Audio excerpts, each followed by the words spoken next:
Hello and welcome to Pimp My Gun. Oh, there is no gun.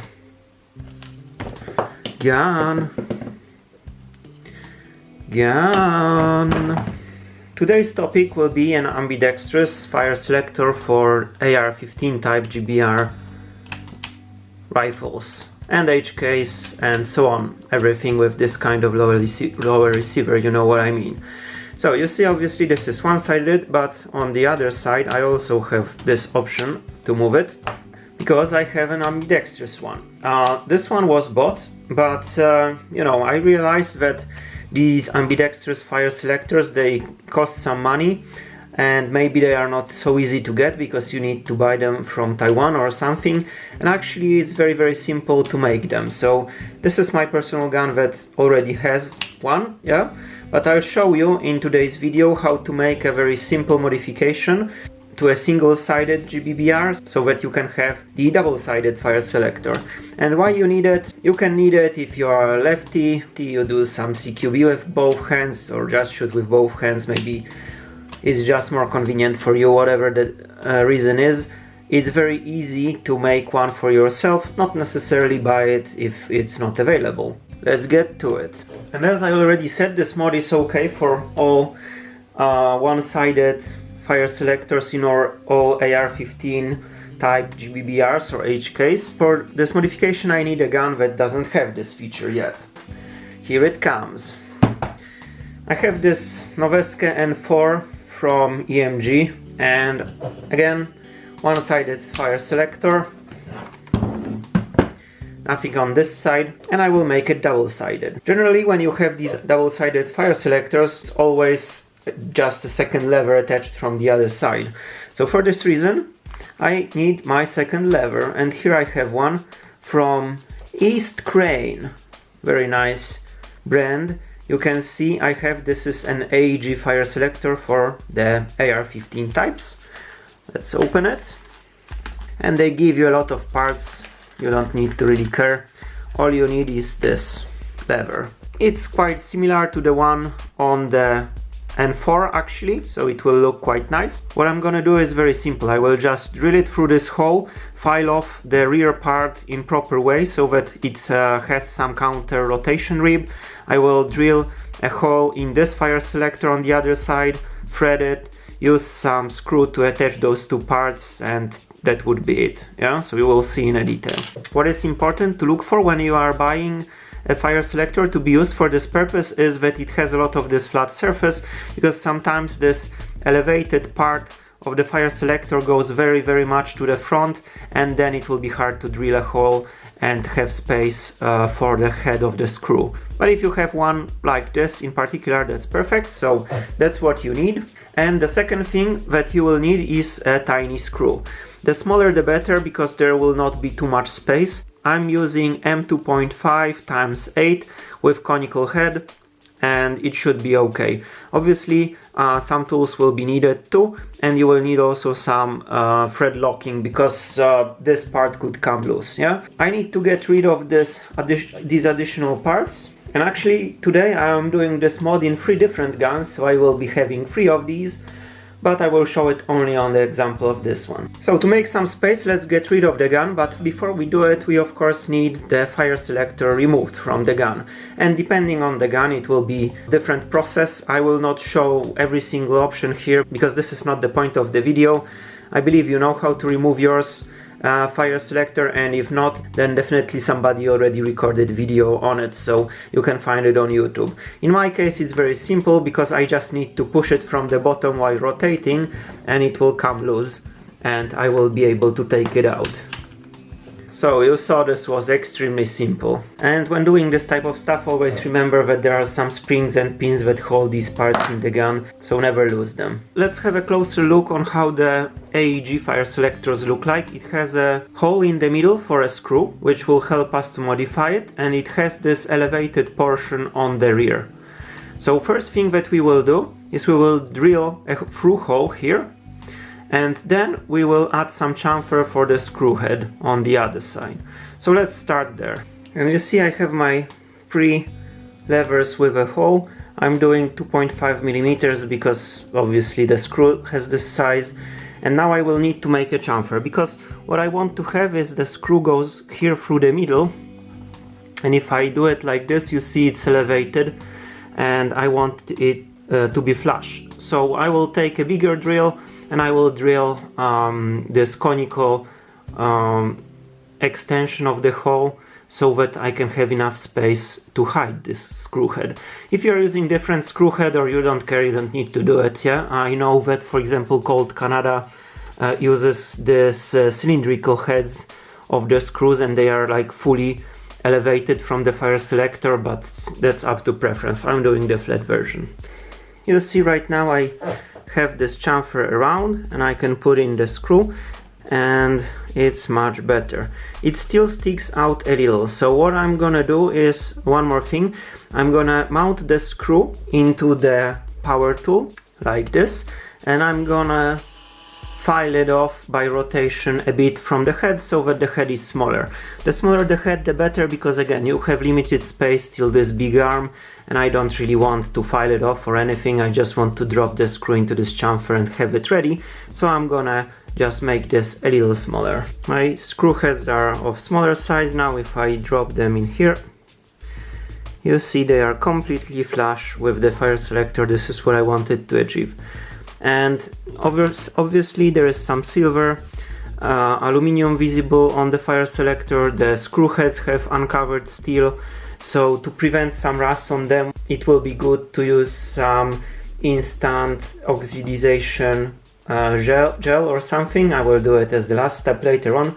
And for these fire selectors, if you have aluminum ones, it's good enough to just paint them black or leave it as it is. If you don't like that, it's good enough to just paint them black. Anyway, they are painted. Yeah, it's just a Chinese cheap part. So the front side of the fire selector is ready. Now we will do the rear side, and on the rear side we need to make sure that the fire selector has some feature that can be used as kind of anti-rotation, because if we just file off this extended cylinder here and we put it flat on the fire selector, like you can imagine like this, it will be easy to rotate it, and even if it will be screwed into, then with some force, especially if something blocks or your webbing can pull it, you know, it can basically move together with the screw, undo itself, and so on and so on. So what we need to do is make sure that there is some anti-rotation rib, and for this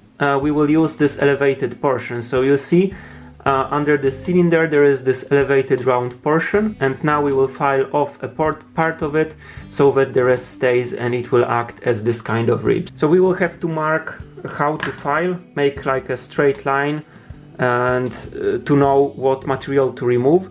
And I would advise to make this rib in the same direction as this rear of the lever, because it will be easy to make it parallel to this lever, because if you want to do it like this perpendicularly, it will be hard to measure, hard to mark it, and then your fire selector might be misaligned with the other one like this. Yeah, of course I'm exaggerating the angles, but if I keep the lines parallel to this feature, then it should be quite precise. I have this elevated portion also for the spring and the ball that locks it in position in the AG, so I'm gonna use it. In my case, the width of it is, let me see, it's 4.5 millimeters, so I'll set my caliper to 4.5 millimeters, and this is also the thickness of the cylinder here.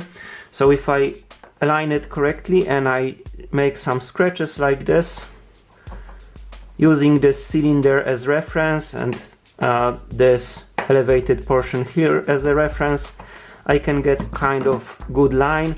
Then I can take some knife and parallel to the top of this lever, like here, continue to mark exactly what I need to file off. And so I have quite nice sharp line, and the same I will do on this side.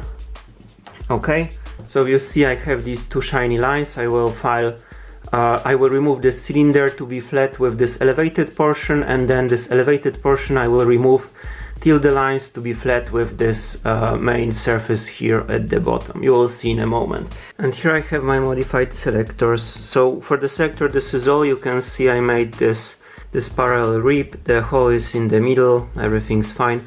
Of course, like, a lot of paint is removed on the rear side, but first of all, this is the rear side, and it will be so close to the body, probably it will be not visible. But anyway, I plan to paint it black, as I said, before I assemble it. So my levers and my screws are ready for now, and now it's time for the fire selector.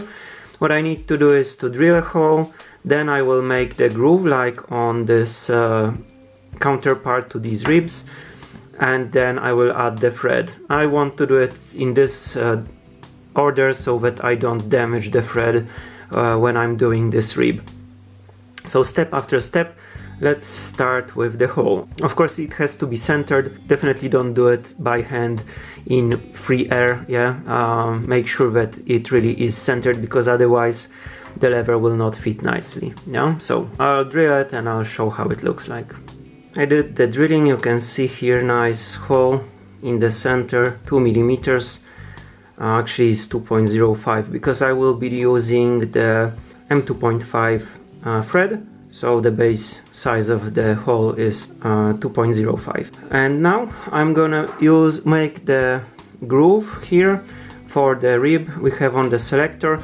And if you made this rib a little tighter or more narrow than you planned, obviously make a counterpart on the fire selector. It does not have to be one-to-one identical. It just have to fit to this particular lever. So measure what you did, mark it here, file it off, and again be back with the result. And here we go. I have a groove. Actually this is made of steel, so it was kind of tricky, but whatever. I have a groove. I can put in my fire selector. It slides, obviously it needs the screw, but you can see it's nicely aligned. And yeah, now the last thing will be to add the thread in the hole. And for threading, you probably already know my tricks, so I take a threading tool.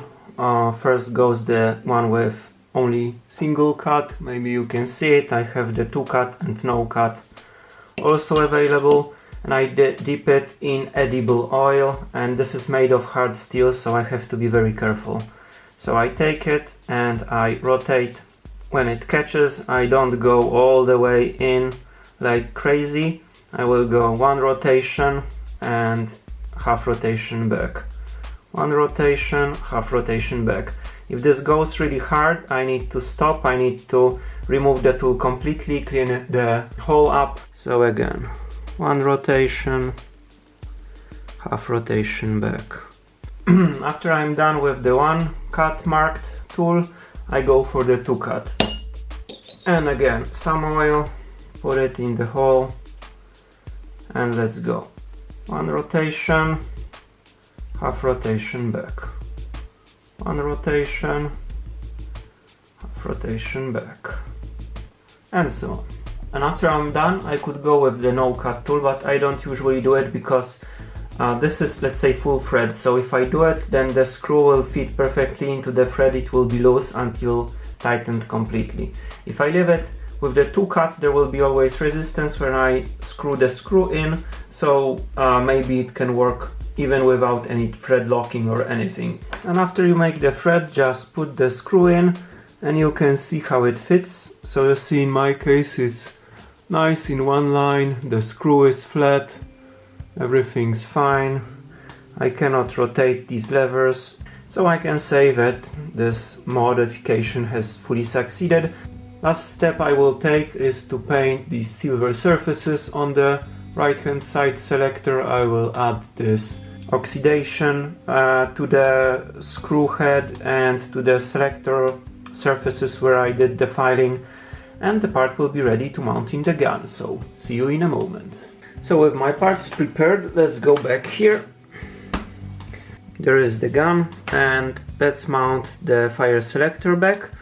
So it goes from this side with the same method. I need to make space for it, so bend away what's obscuring the insertion. So my fire selector will go here. And remember to clean everything from the debris after this, you know, drilling and stuff. And last missing thing is the screw, and I put this Loctite 222 on it so that it locks in place nicely. And let's screw it all the way. Make sure everything's aligned. Okay, everything's aligned, everything's tight. And here it is, your ambidextrous fire selector. You can switch it from the original side. You can switch it from this side. You see it locks, it works perfectly. Good job. And that's all. This manual was pretty simple. However, I believe it's handy. Let me know what you think.